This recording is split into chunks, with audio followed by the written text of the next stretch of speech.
안녕하세요. 30대 여성입니다. 아이는 없어요. 남편하고 저하고 나이 차이가 많이 나기도 하고, 둘 다 아이를 안 좋아해서 아이는 갖지 않기로 했거든요. 그런데 이런 저희의 결정이 신우에게 이상한 착각을 하게 만든 것 같네요. 남편과 저는 동호회 활동을 하면서 만났습니다. 동호회 활동을 하게 된 계기는 제가 새로운 곳으로 이사를 했기 때문이었어요. 근 10년 가까이 다니던 회사를 떠나 새로운 직장으로 이직을 했습니다. 회사 자체만 놓고 보면 더 좋은 곳으로 가는 상황이었지만 사는 곳에서 1시간은 더 멀어지게 되었기에 이사를 하지 않을 수 없었습니다. 솔직히 새로운 동네로 이사를 올 때만 해도 큰 걱정은 없었고요. 하지만 사는 터전을 바꾼다는 게 생각보다 스트레스를 많이 받는 일이더군요. 게다가 새로 이직한 직장은 5시 퇴근에 야근도 없었습니다. 그렇다 보니 퇴근 이후 시간을 어떻게 하면 잘 쓸 수 있을지 고민이 되더라고요. 어떻게 하면 새로운 동네에 적응도 하면서 도움이 되는 취미를 가질 수 있을까?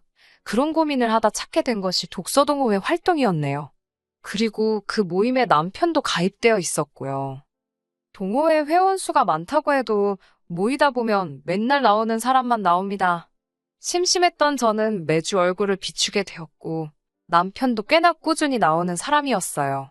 그러다 하루는 남편과 저 둘만 모이는 상황이 생겼습니다. 자연스레 독서보다는 대화를 많이 나누게 되었는데 7살이란 나이 차이에 비해 생각보다 말도 잘 통하고 서로의 직장도 멀지 않더라고요. 그날을 계기로 저희는 급속도로 가까워졌고 금세 연인 사이로 발전했습니다. 바보같이 들릴지도 모르지만 전 저와 남편이 운명이라고 믿었네요. 남편의 존재는 외로운 타지 생활에서 큰 위안이 되었습니다. 집안에서 가장 역할을 하며 무거운 짐을 지고 사는 기분이었는데 남편과 있을 때만큼은 그 짐을 내려놓을 수 있었거든요. 저에게는 불행한 가정사가 있었습니다. 제가 고등학생이 되던 해에 부모님께서 이혼을 하셨거든요. 두 분 중 어느 분이 더 큰 실수를 하셨는지는 모르지만 두 분 다 잘하신 것도 없습니다. 아버지는 가장으로서의 역할에 소홀하셨고 어머니는 엄마로서의 역할에 소홀하셨으니까요. 만약 두 분 중 한 분이라도 저희 남매를 진심으로 사랑하고 미안한 마음을 느꼈었다면 저희한테 이런 어려운 시절을 겪게 하진 않으셨을 테지요. 두 분이 이혼하시고 한 4년 동안은 어머니랑 살았습니다. 살았다고 쓰긴 했지만 솔직히 어머니 얼굴을 본 건 며칠 되지도 않는 것 같아요. 당시 어머니에게는 만나는 남자분이 계셨고 대부분의 시간을 그 집에서 보내시는 눈치였으니까요. 참고로 제 남동생은 저보다 10살이 어립니다. 그러니까 당시 제 나이는 17, 동생은 7살이었어요. 그 어느 때보다 어머니의 손길이 필요한 나이였는데 어머니는 철저하게 동생을 외면하셨지요. 저는 어머니가 저한테 소홀하셨다는 사실보다 동생을 그렇게 방치하셨다는 게 더 미웠고 그래서 지금도 어머니의 소식을 모릅니다. 알고 싶지도 않고 궁금하지도 않네요. 어쩌면 이런 기억 때문에 제가 아이를 갖기가 싫은 건지도 모르겠습니다. 아무튼 이후로 저는 남동생의 보호자로서 사는 순간이 많아져 갔습니다. 비록 아무리 제가 노력해도 어머니의 빈자리를 채울 수는 없었지만요. 그래도 다행이었던 건 운 좋게도 저는 20살이 되면서 바로 사회생활을 시작할 수 있었습니다. 그나마 좋았던 성적 때문인지 단순히 운이 좋아서였는지는 모르겠지만 모 중견기업에 고졸특채로 들어갈 수 있었거든요. 그렇게 사회생활을 시작하고 얼마 지나지 않아 저는 남동생을 데리고 어머니 집에서 나왔습니다. 경제적으로 약간이나마 숨통이 트이자마자 제가 한 일은 동생을 학원에 보내는 일이었어요. 동시에 저도 나름대로 숨구멍을 찾기 위해 조금씩 노력했어요.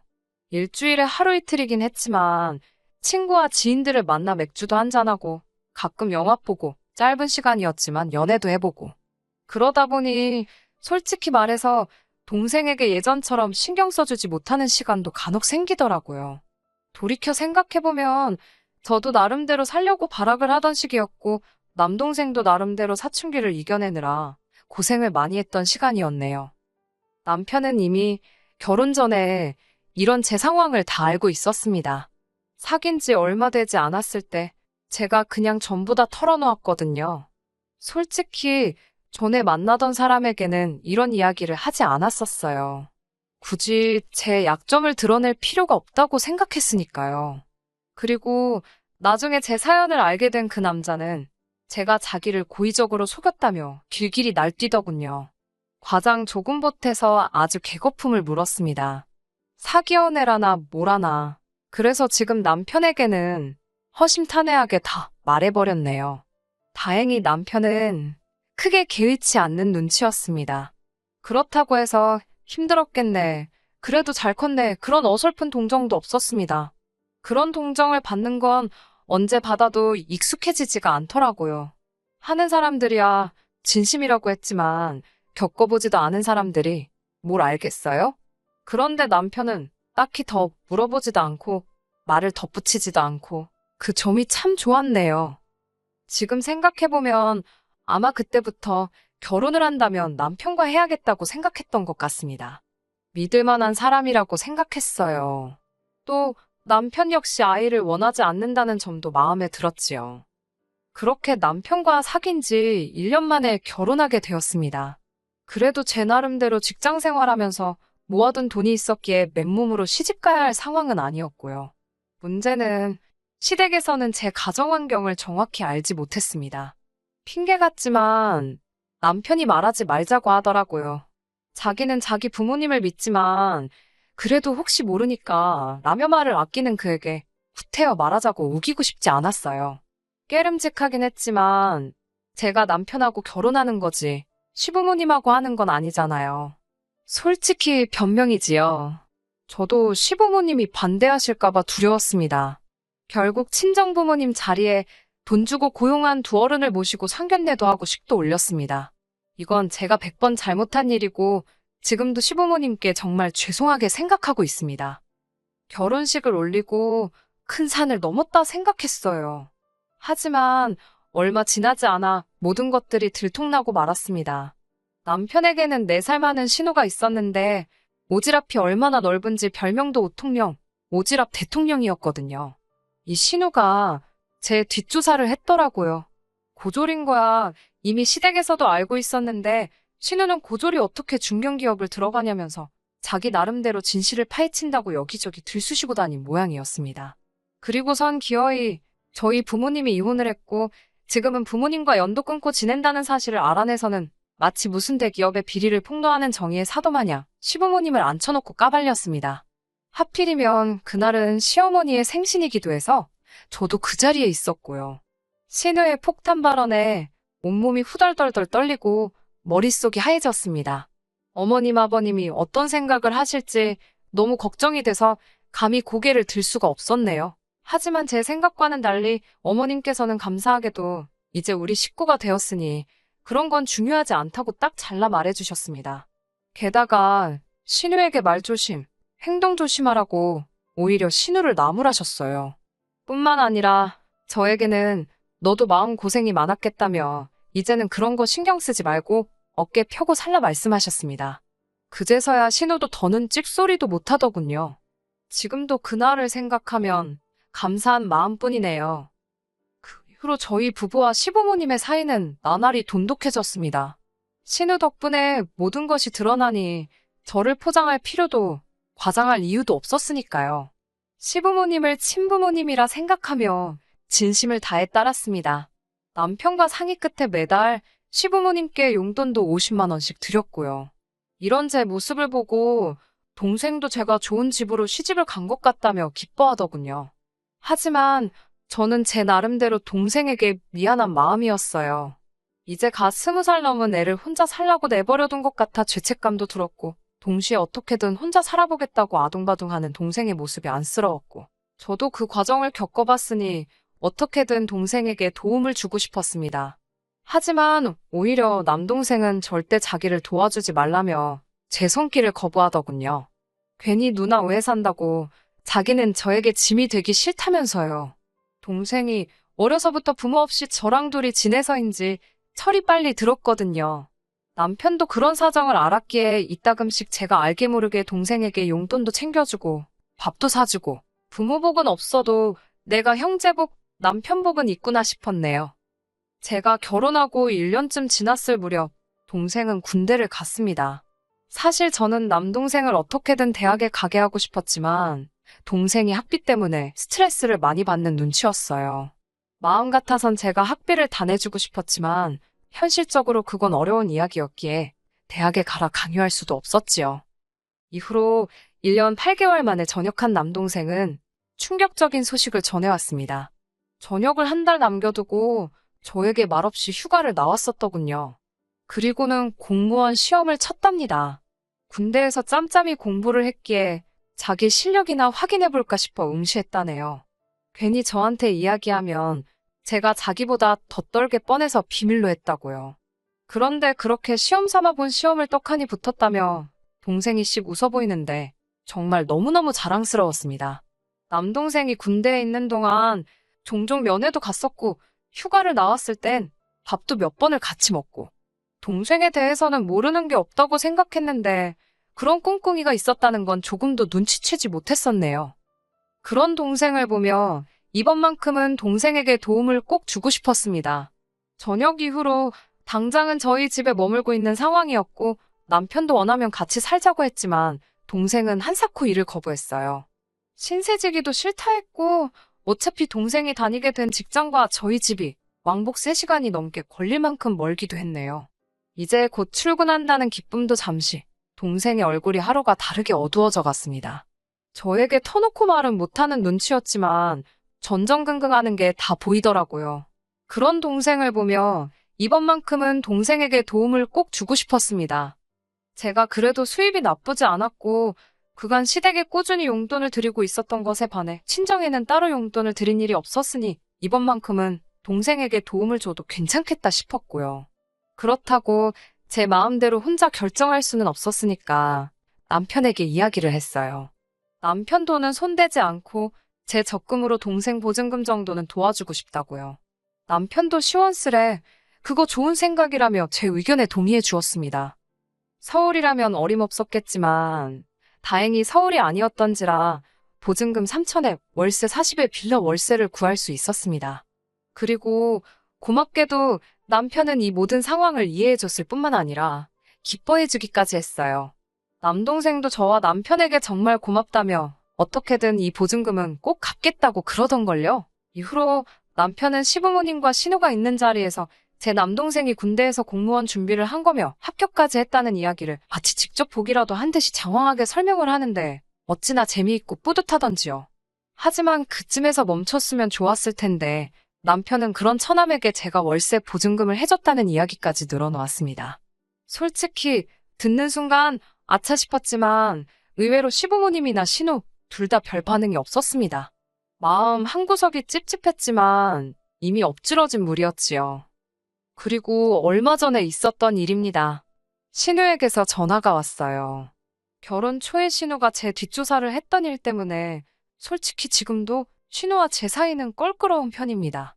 괜히 신우한테 약점 잡히는 거 아닌가 싶어서 저도 모르게 말 한마디가 조심스러워졌고 그러다 보니 같이 있으면 왠지 불편하고 그렇더라고요. 원래 신우랑 올케가 친해지기 힘든 사이라잖아요. 그런 신우에게서 전화가 먼저 걸려왔을 땐 저도 나름대로 놀라기도 했고 직감적으로 좋은 내용은 아니겠거니 싶었습니다. 옆에 있던 남편에게 전화기를 넘기며 대신 통화해달라니까 그럼 신우가 저를 얼마나 얕잡아 보겠냐며 그냥 받으랍니다. 여차하면 자기가 나서겠다고요. 그렇게 신우와 스피커폰으로 남편도 잘 들리도록 설정하고 통화를 하게 되었지요. 결론부터 말씀드리면 신우가 저한테 섭섭하다 했습니다. 동생한테는 그렇게 퍼주면서 시조카 생각은 안 나더냐고요. 처음에는 그게 무슨 소린가 했어요. 일찍이 결혼한 신우에게는 제 남동생과 1살 터울의 딸아이가 있거든요. 솔직히 신우랑 저랑 사이도 안 좋고 하다 보니 명절이나 돼야 얼굴을 볼까 싶을 만큼 대면대면한 사이입니다. 그런데 그 조카 아이를 들먹이면서 자기 조카가 대학 들어갈 때는 겨우 용돈만 주고 땡치더니 동생은 보증금을 해줬냐면서 서운하다는 거예요. 아무리 시조카래도 제 친동생하고 비할바가 되나요? 제가 외숙모로서 용돈이면 충분하지 뭘 더 해주냐고 물어봤습니다. 기분이 나빴지만 최대한 웃으며 부드럽게 물어봤어요. 그러자 신호한다는 말이 가관이었습니다. 어차피 저희는 아이도 안 낳을 건데 그러면 결국 나이 들어서 자기 딸한테 의지하고 살게 되지 않겠냐입니다. 나중에 자기 딸한테 그래도 아쉬운 소리라도 하려면 지금부터 잘해야 되는 거 아니냐며 자기 딸이 다음 학기 즈음에서 교환학생으로 미국에 가고 싶어 하는데 돈 좀 보태달라더군요. 어처구니가 없어서 얼마를 말씀하시는 거냐니까 제 동생의 준 보증금만큼 달랍니다. 제가 어이가 없어서 못 들은 걸로 하겠다 했습니다. 그러자 신호가 잠깐만 기다리라더니 어머님을 바꿔주더라고요. 순간 너무 당황스러웠습니다. 남편도 옆에서 화가 많이 난 눈치였어요. 그런데 어머님 목소리가 나오니 남편 눈이 동그래지더라고요. 어머님께서도 저한테 어떻게 그럴 수가 있냐면서 서운하시답니다. 온 가족이 제 어두운 과거와 거짓말을 덮어주었는데 어떻게 너는 네 핏줄인 사람하고 아닌 사람으로 선을 긋냐고요. 동생하고 조카하고 나이대도 비슷한데 동생 어려운 건 신경 쓰이고 조카는 생각도 안 나더랍니다. 솔직히 신우가 돈 달라 소리했을 때는 진짜 개념 없네라고 생각만 했지 속이 상하거나 마음이 아프진 않았거든요. 그런데 생각지도 못하게 어머님이 조카를 챙기시면서 저를 나쁜 사람으로 만드시니 뭐라고 표현을 할 수가 없었습니다. 그래도 어머님만큼은 저를 이해해 주시고 진심으로 품어주시는 거라 생각했는데 배신감도 느껴지고 그런 제 마음은 아랑곳하지 않으시고 어머님께서는 제가 솔직히 예단이라고 해온 것 중에 뭐 변변한 거나 있었냐면서 이참에 시조카한테 한번 인심 크게 쓰고 다 묻고 가잡니다.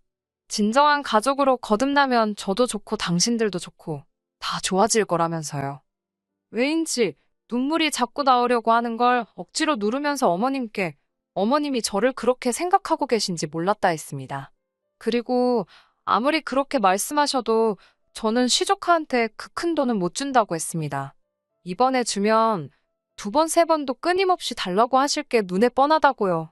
그 밖에도 하고 싶은 말은 많았지만 제가 왜 변명하듯이 설명을 해야 하는지도 이해가 안 돼서 포기해버렸습니다.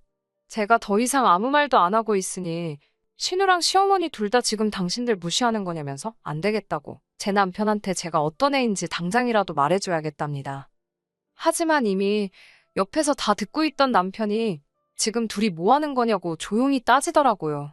생각지도 못한 남편 목소리가 들려서인지 갑자기 두 사람 다 조용해졌습니다. 얼마간의 침묵이 흐른 뒤 어머님께서는 남편에게 이 배알도 없는 녀석이라면서 집사람 단속도 못하냐고 걔가 번 돈도 네 돈이나 마찬가지인데 그걸 왜 남한테 퍼주게 내버려 두냐입니다. 이쯤 되니까 남편이나 저나 화를 참지 못했어요. 남편은 어머님께 정말 실망이라면서 이렇게 경우 없으신 분인지도 모르고 자랑스러워했다며 다시는 보지 말자고 소리를 지르더라고요. 그러자 어머님께선 너랑 나랑 왜 싸우냐고 네 마누라가 문젠데라며 가서 보증금 찾아다 네 조카부터 챙기랍니다.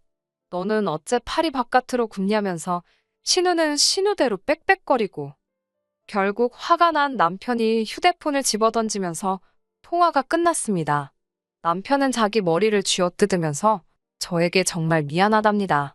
이런 사람들일 거라곤 상상도 못했다며 그전에도 저를 괴롭힌 적이 있냐고 자기가 정말 미안하다며 사과를 하더라고요. 이해해 달라 소리도 안 할 거고 이제 어머님이건 신우건 안 보고 살아도 그만이니까 우리 둘이서만 잘 살잡니다. 제가 그래도 당신 어머니고 누나인데?